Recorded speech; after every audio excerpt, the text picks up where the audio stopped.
I stood there, holding the mop, barely visible in the massive boardroom filled with executives in suits. They didn't notice me, not really. To them, I was just another part of the background. The laughable maid in the corner, mopping up after them while they made million-dollar deals. Their voices rang out as they discussed contracts and mergers, completely oblivious to the storm quietly brewing in the room. But I wasn't just standing there. I wasn't just cleaning. My eyes were scanning, and I saw it. The clause, hidden deep in the legal jargon. My heart raced. I couldn't believe what I was reading. If they signed this, everything would fall apart. It was a trap, a ticking time bomb buried in plain sight. Without thinking, I stepped forward, a sudden rush of courage flooding through me. "Excuse me," I said, my voice breaking the chatter in the room like a crack of thunder. The room went quiet. All eyes turned to me. Some looked confused, others amused. One of the executives, a smug middle-aged man, chuckled. "What's the maid doing speaking up?" His words were like a slap, but I didn't flinch. I pointed at the contract on the table. "This clause flips the entire deal. If you sign it, you're setting yourselves up for disaster." For a moment, no one said anything. They just stared at me as if I had lost my mind. The CEO, Michael Reynolds, raised an eyebrow. "And what would you know about contracts?" he asked, his voice dripping with condescension. But I didn't back down. I looked him straight in the eye, a quiet defiance in my gaze. "More than you think." The room froze. There was no laughter now. Michael Reynolds glanced at his colleagues, their faces unreadable. Then, slowly, he reached for the contract. He scanned it, his fingers trembling as he turned the pages. The air was thick with tension. The other executives shifted uncomfortably, exchanging glances. A few whispered among themselves. Michael's face slowly drained of color as he reached the clause I had pointed out. His eyes widened in disbelief. He quickly read it again, then looked back up at me, his voice barely a whisper. "You're right." The room erupted in stunned silence. The smug smiles from earlier were gone, replaced with looks of shock and confusion. I didn't say anything else. I simply stepped back, my heart pounding in my chest.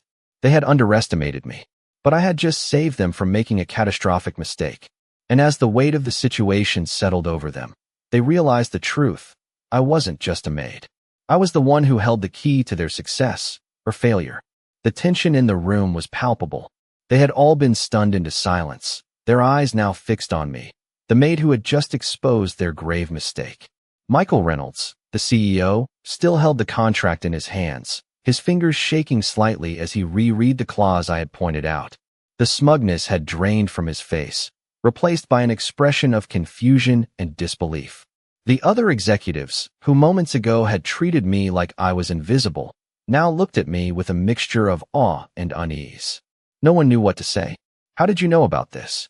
Michael finally asked, his voice low, almost hesitant. I didn't answer right away. Instead, I let the silence hang in the air, letting the weight of my presence settle in. I wasn't just a maid in their eyes anymore. I was someone who knew more than they had ever given me credit for. "I've been cleaning up after you for months," I said quietly, my voice calm but firm. "I've seen every document, every number, every clause." I paused, letting that sink in. The room felt smaller now, the air thicker. They couldn't ignore me anymore. "I might not have your degrees or your fancy titles," I continued, my gaze sweeping over the room. "But that doesn't mean I can't see when something's wrong." There was a moment of hesitation before Michael spoke again. "You're telling me you've been going through our contracts?" The question hung in the air, almost accusing. But I didn't flinch. "I'm telling you I've been paying attention," I replied simply. "And what I've seen isn't good." A few of the other executives exchanged uneasy glances. They were starting to realize that they had underestimated me, just like they had underestimated the gravity of the clause I had found. They had been too focused on their own discussions, too wrapped up in their own world, to notice the small things, the details that mattered. They had dismissed me, ignored me, treated me as invisible, and now they were paying the price for it. I could feel the shift in the room. The power dynamic had changed. The rich, powerful men who had once laughed at me now looked vulnerable, exposed. They weren't in control anymore. I was, but I didn't take pleasure in their discomfort. I didn't want to see them squirm, didn't want to watch their pride crumble. I just wanted them to understand one thing, that I wasn't just a maid, that I had a voice, and when I spoke, it was worth listening to. Michael dropped the contract on the table, his eyes still wide with disbelief. He turned to one of his colleagues, a man who had been silent throughout the exchange, and said, "We need to go over everything again." It wasn't a request. It was a command, but his tone was different now. It was laced with something that hadn't been there before. Respect, perhaps. Or maybe just the realization that they had made a grave mistake. I didn't wait for them to continue. I turned to leave the room, the weight of the moment settling over me. But just as I reached the door, Michael's voice stopped me. "Wait," he said. "You did good." I didn't turn around. I didn't need to. I knew what he meant. I knew that, in that moment, they saw me for what I was. Not just a maid, but someone who had the power to change the course of their future. I stepped out of the room, the sound of the door closing behind me marking the end of the chapter. But for them, it was just the beginning. I had left them with a question. How many other things had they missed, simply because they hadn't bothered to look at them closely enough? As I walked down the long hallway, the sounds of the boardroom faded behind me. I had done it. I had exposed them, but something inside me still felt unsettled. The weight of the moment lingered. I had always been the invisible one, the one nobody noticed. But now, I had their attention. I knew that this wasn't just about the clause anymore. This was about proving something bigger. They had underestimated me, and that was the real victory. But as I made my way to the elevator, I couldn't shake the feeling that this was only the beginning. I had opened a door, but what was waiting on the other side? I stepped into the elevator, the doors closing softly behind me.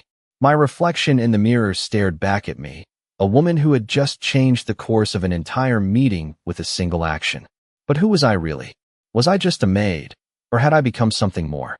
The elevator chimed, and I stepped out into the lobby. It was almost too quiet now, like the calm before the storm. I walked past the reception desk, nodding at the receptionist, who gave me a brief smile. I didn't stop to chat. I couldn't. I had already done enough for one day. Or so I thought. As I reached the front door, a familiar voice called out to me. "Lena, wait." I turned to find Michael Reynolds standing at the end of the hallway, his hands in his pockets, looking unsure of himself. His usually confident demeanor was gone, replaced by something softer. I stopped, my heart skipping a beat. "What's going on?" I asked, my voice steady but curious. "I just wanted to thank you," he said, his tone unexpectedly sincere. "You've done something none of us could do." He paused, as if searching for the right words. I didn't realize how much we had been missing.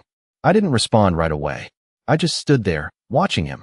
He seemed different now, humbled in a way that made me question everything I had thought about him. "You've got a sharp mind, Lena," he continued. "You see things that others don't. You should never have been in the background." I felt a knot tighten in my chest. I wasn't sure how to take his words. Part of me wanted to say something that would make him see me as more than just a maid. But another part of me just wanted to keep walking, to not let his words change anything. I didn't need his validation. I didn't need him to tell me what I already knew.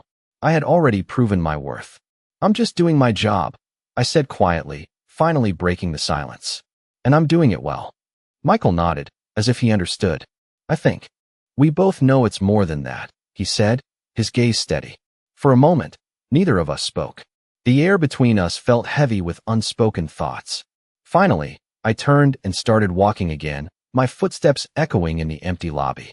I didn't look back. I didn't need to. I had already made my mark. I had already changed everything. The days that followed felt different. The company had gone back to normal, at least on the surface. But there was a shift in the air, a change that couldn't be ignored. The higher-ups still tried to maintain their usual power plays, but something was off. I saw it in the way they spoke to each other, the way they handled decisions now. More carefully, more thoughtfully, as if they were all trying to avoid making another mistake. Michael Reynolds, the CEO, started walking past me more often, his gaze lingering just a little longer, his nods a little more respectful. I never spoke to him again after that day in the hallway. I didn't need to. My actions had already spoken louder than words ever could. But I wasn't just going to fade back into the background either. I couldn't. Something had changed inside me. I had felt invisible for too long, but now, I had a place in this world, no matter what they thought of me before. I started noticing the way the other employees treated me. The receptionist smiled at me as I walked in, her earlier indifference replaced with warmth. Even the security guards greeted me with a nod, as if they too recognized the change. I could feel the weight of the silent respect in the air. I was no longer just the maid. I was someone they all had to acknowledge. But that wasn't why I did it. I didn't do it for the recognition. I did it because I knew what it felt like to be overlooked, to be treated as if you were nothing, to be dismissed. And I wasn't going to let anyone else feel that way if I could help it. As the days passed, Michael made several attempts to talk to me. At first, it was small things. A casual greeting in the hallway, a brief comment on how I was doing. He was testing the waters, I could tell. But I wasn't ready to forgive him yet. I wasn't ready to let him off the hook just because he had shown a little respect. Respect wasn't something that should be earned only when it was convenient. It should be given freely, always. And I wasn't about to let anyone forget that. A few weeks later, Michael finally approached me again, this time with a different tone, more serious. He asked me to meet him in the conference room, just the two of us. As I walked in, I saw he was already sitting at the head of the table, his posture straighter than I had ever seen it. There was no arrogance in his eyes now, no dismissive smirk. He was waiting for me, and for the first time, he seemed genuinely unsure of himself. I sat across from him, silently. After a moment, he spoke. "Lena, I owe you an apology. For everything. I never should have treated you the way I did." His words were simple, but there was something in the way he said them that made me pause. It wasn't just an apology. It was a realization, a recognition of who I was. I sat there, looking at him, not quite sure what to say. Part of me wanted to tell him I didn't need his apology, that I had already moved on. But another part of me wanted to hear him say it, wanted to hear him acknowledge what I had done, what I had proven. "I know you're more than just a maid, Lena," he continued. "And I want to make sure you get the opportunities you deserve." I was taken aback by his sincerity. I didn't know how to respond at first. "I've been thinking about the future," he added. "And I want to offer you something, an opportunity to work with us beyond your current role." For a moment, I just stared at him. Was this a real offer? Or was he just trying to ease his guilt? But in that moment, I knew. I had already proven what I was capable of. I didn't need a handout. What I had done was enough to make sure I never went unnoticed again. "I appreciate it, Michael," I said, finally breaking the silence. "But I'm doing just fine where I am." He looked at me, surprised, but I could see the respect in his eyes. "You sure?" he asked. "I'm sure," I replied, standing up. "And I don't need anyone to give me a place. I'll make my own." With that, I walked out of the room, the doors swinging shut behind me, and for the first time in a long while, I felt completely at peace with myself. Weeks passed, and the company settled back into its routine, but something inside me had shifted. I could no longer be the invisible maid in the background. The respect that had slowly grown around me wasn't just a product of my actions, it was the product of my own inner change. I had proven I was capable of more than they had ever given me credit for. But there was still one lingering question in my mind. What now? I knew I had a choice. I could stay, remain in the same role, and let the recognition fade into the background of the company's busy, indifferent life. Or I could step forward and demand more, create an opportunity for myself. The choice was mine to make, and for the first time in years, I felt the power of that decision. But as I sat at my modest apartment that evening, something gnawed at me. I had done the impossible. I had made them see me, but now what? I wasn't content with just proving my worth. I wanted something more, something that would allow me to use my skills, my knowledge, my sharp mind, in a way that truly mattered. The next day, I made the decision. I walked into the office, straight to Michael Reynolds' office. This time, I wasn't just the maid. I was Lena Turner, and I was going to ask for what I deserved. I didn't wait for him to call me in. I knocked on his door, walked right in, and closed the door behind me. He looked up from his desk, surprised to see me, but this time, there was no condescension in his eyes. "Lena," he said, standing up. "What can I do for you?" I stood tall, my hands clasped in front of me. I was calm, but inside, I felt a fire burn. "I've been thinking," I said, my voice steady, "about what you offered. And I've made a decision." Michael waited, his expression unreadable. "I'm not going to stay in the background any longer," I continued. "I don't want your charity, Michael. What I want is an opportunity to prove my worth on my terms." He looked at me, silence stretching between us. For a moment, I thought he might refuse, that he might dismiss me like he had done before. But instead, he nodded slowly. "I respect that," he said. "I'll make it happen." I didn't need him to say anything more. His words were enough. I had made my own path. I wasn't waiting for permission anymore. I was taking control of my own future. I walked out of his office with my head held high. The world had changed. And so had I. I wasn't just a maid anymore. I was a force to be reckoned with, and no one could take that away from me. Days turned into weeks, and the shift in the office was undeniable. I had made my mark, and now I was stepping into a new role, a new space. I wasn't just cleaning floors anymore. I was analyzing contracts, attending meetings, and contributing my insights. The transformation wasn't just in the company, it was in me. The respect I had earned didn't come overnight. It came with small victories. Each time I spoke up in a meeting, each time my opinion was asked for and valued, I felt a little stronger. Michael Reynolds, the CEO, was still around, still offering words of encouragement, but it was clear he wasn't the one who had changed me. I had done that on my own. One afternoon, a few months into my new role, I sat at my desk reviewing a project proposal when Michael walked into my office. He looked different, not just physically, but in the way he carried himself around me now. The arrogance was gone, replaced by genuine respect. "Lena," he said, his voice calm, "we've got a big opportunity coming up. I want you to be part of the team presenting it." His words sent a shock through me. A few months ago, I would have never imagined being included in such an important task. "You sure about this?" I asked, surprised by the offer. Michael smiled, a little unsure but genuine. "I've seen the work you've done, Lena. I trust you." I nodded, feeling the weight of his words sink in. I had earned his trust, but more importantly, I had earned my own. The day of the presentation, I walked into the conference room with a mix of nerves and excitement. The room was filled with high-powered executives, all of them standing around, discussing projections and next steps. Michael was there, standing at the front, waiting for the meeting to begin. But this time, I wasn't just a spectator. I was part of the conversation. When it was my turn to speak, I stood up and walked to the front of the room, my hands slightly trembling but my voice steady. I laid out my analysis, pointing to key figures on the screen and offering a new perspective on the proposal. The room fell silent as everyone listened. I could feel the eyes of the executives on me, but this time, it didn't scare me. It empowered me. After the meeting, Michael approached me. "You did great," he said, his smile proud. "I knew you had it in you." I smiled back, but inside, I knew something he didn't. I had always had it in me. I just had to stop hiding and start believing in myself.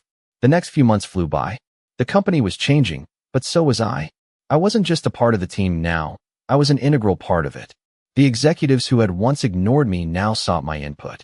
The work I had put in had paid off, not just in the company's success, but in my own self-worth. But even with all the progress, I knew this wasn't the end. I was just getting started. The next few months were a blur of hard work and growth. Every day, I woke up with a new sense of purpose. I had gone from being the invisible maid in the corner of the room to a respected member of the team, offering valuable insights that shaped the direction of the company. My role had evolved beyond anything I could have imagined when I first started. But even as I settled into my new position, there was a constant undercurrent of change, both in the company and within me. I was more confident now, more sure of my place in the world. Yet, there was still a feeling inside me, a quiet hunger for something more. I didn't want to just be a part of the team. I wanted to lead. One morning, Michael called me into his office. He was sitting at his desk, a pile of papers in front of him, but when I walked in, he immediately stood up and smiled. "Lena, have a seat," he said, motioning to the chair across from him. I sat down, sensing that this wasn't just a routine meeting. "I've been thinking a lot about your progress," he said, looking at me thoughtfully. "You've proven yourself over and over again, and I think it's time for you to take the next step." I felt a surge of excitement, but I kept my expression neutral. "What next step?" I asked, trying to sound casual. Michael leaned forward, his tone serious. "I want to offer you a position in upper management. We've been looking for someone who can bring a fresh perspective to the leadership team. Someone who's not afraid to challenge the status quo." I sat there, stunned. This was the opportunity one had been waiting for. It wasn't just about being part of the team anymore. This was my chance to make a real impact. "Are you sure about this?" I asked, unable to hide the shock in my voice. Michael smiled, a genuine warmth in his eyes. "I've never been more sure of anything. You've earned it, Lena. You've proven that you have the vision, the skills, and the heart to lead." I felt a rush of emotion, a mix of pride and disbelief. This was the moment I had worked for, the moment that would change everything. I wasn't just being recognized anymore. I was being given the chance to shape the future. "Thank you," I said, my voice steady despite the whirlwind of thoughts racing through my mind. "I won't let you down." As I left Michael's office, I couldn't help but feel a sense of triumph. This wasn't just a victory for me. It was a victory for everyone who had ever been overlooked, underestimated, or dismissed. It was proof that we all have something to offer, something valuable, no matter where we start. I had come so far, but this was only the beginning. I knew that I had the power to shape my future, and nothing was going to stop me now. As I stepped into the new role, everything seemed to click into place. The responsibility was heavier than I anticipated, but it also felt right. For the first time in my life, I wasn't just walking through the motions. I was making decisions, shaping the future of the company, and guiding my team with the same respect and confidence I had fought so hard to earn. Michael Reynolds, who had once doubted me, now looked to me for advice. The irony wasn't lost on me, but it didn't matter. I wasn't here to prove anything to him anymore. I was here to prove it to myself. My first major task was leading a new project that had the potential to reshape the company's image. It was a risk, a big one, but I knew it was a risk worth taking. The team I was given was filled with some of the brightest minds in the company, but they were skeptical. They had seen the power dynamics in action, the shifting allegiances, and the way the company had run for years. But none of that bothered me. I had already seen what happened when you believed in yourself. I had already proved that. The project kicked off, and the early stages were chaotic. There were long hours, constant brainstorming sessions, and disagreements along the way. But as I watched the team slowly start to come together, something clicked. We were no longer just co-workers. We were a unit, each one of us contributing something unique, something vital to the success of the project. And as the weeks passed, I started to see the results of our efforts. The company's image was starting to shift, and so were our results. The initial skepticism began to fade as the team saw what we were capable of. I wasn't just the new leader anymore. I was the person they could turn to for guidance, for decisions, for inspiration. As the project began to take off, I couldn't help but reflect on how far I had come. I had gone from being the maid, invisible to everyone around me, to the person leading a team, making impactful decisions. And all of it had happened because I didn't let anyone define me by my past, by my circumstances. I had broken free of those limitations. One evening, as I sat in my office reviewing progress reports, Michael knocked on my door. I looked up, surprised. He had always been professional, but this time, he seemed different. "Lena," he said, his voice carrying a hint of admiration. "I just wanted to say, what you've done here, it's incredible. You've turned things around. We wouldn't be where we are without you." I didn't know what to say. A part of me wanted to brush it off, to remind him of the time he had dismissed me.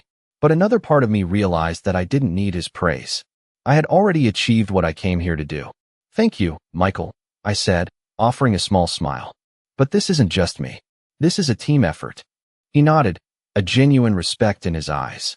"Still, you led them. And I can't deny that you've earned your place here." I felt a strange mix of pride and satisfaction. I hadn't done this for anyone's approval, not even for my own. I had done it because I knew I was capable, because I knew I could make a difference. And that was all I needed to prove. Months passed, and the momentum from the project continued to build. The company's image had transformed, and so had my role within it. No longer just the woman behind the scenes, I was now at the forefront of the company's new initiatives. It was strange at first, stepping into this new version of myself, but it felt right. I was respected. I was heard. And most importantly, I was finally where I was meant to be. Yet, despite all the success and recognition, there was still a small part of me that felt like something was missing. I had spent so much time fighting for my place, proving my worth to others, that I had neglected to check in with myself. What did I really want from all of this? Was it the power? The respect? Or was it the knowledge that I had changed my own life and the lives of others around me? One evening, after another long day at the office, I sat in my apartment, looking out the window at the city below. The lights flickered in the distance, a reminder of how far I had come, but there was still an emptiness inside me. It wasn't about the position I had earned. It wasn't about the success I had achieved. It was something deeper. I realized I had been so focused on the external recognition that I had forgotten to truly embrace who I had become. It wasn't just the job or the title that mattered. It was the person I was becoming. I didn't need to prove myself to anyone anymore. I had done that. What I needed now was to connect with myself, to find peace in the success that I had earned, and to finally stop chasing something that wasn't there. As I sat in the quiet of my apartment, I made a promise to myself. I would continue to lead, continue to push boundaries,